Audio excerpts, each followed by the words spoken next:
આગળ સમાચારમાં વાત કરીએ તો પાટણથી સમાચાર પ્રાપ્ત થયા છે તો સમાચાર સામે આવ્યા કહી શકાય કે પાટણના સિદ્ધપુરમાં વિદ્યાર્થીનીનો આપઘાત તો સમાચાર સામે આવ્યા હોમિયોપેથી કોલેજમાં અભ્યાસ કરતી હતી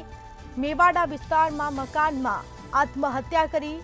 મોતને વહાલું કર્યું છે પોતાનું જીવન ટૂંકાવ્યું વિદ્યાર્થીનીના આત્મહત્યાનું કારણ અકબંધ જાણવા મળેલ છે સિવિલ હોસ્પિટલ ખાતે લોકોના ટોળા એકઠા થયા હતા લોકોના ટોળા ઉમટી પડ્યા હતા તો વિદ્યાર્થીનીના મૃતદેહને પીએમ અર્થે હોસ્પિટલ લઈ જવામાં આવ્યો સમગ્ર મામલે કાર્યવાહી હાથ ધરાશે તો શેના કારણે આપઘાત કર્યો છે તે કારણ હજી સુધી અકબંધ જાણવા મળેલ છે પરંતુ પોલીસે તપાસનો દોર શરૂ કર્યો મેવાડા વિસ્તારમાં મકાનમાં આત્મહત્યા કરી છે વિદ્યાર્થીનીએ મોતને વહાલું કર્યું છે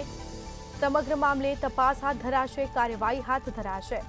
તો હોમિયોપેથી કોલેજમાં અભ્યાસ કરતી હતી તો મેવાડા વિસ્તારમાં મકાનમાં આત્મહત્યા કરી વિદ્યાર્થીનીના આત્મહત્યાનું કારણ અકબંધ જાણવા મળેલ છે તો સિવિલ હોસ્પિટલ ખાતે લોકોના ટોળા ઉમટ્યા હતા વિદ્યાર્થીના મૃતદેહને પીએમ અર્થે હોસ્પિટલ ખસેડવામાં આવ્યો સમગ્ર મામલે પોલીસે તપાસ હાથ ધરી સમગ્ર મામલે કાર્યવાહી છે તે પોલીસે હાથ ધરી છે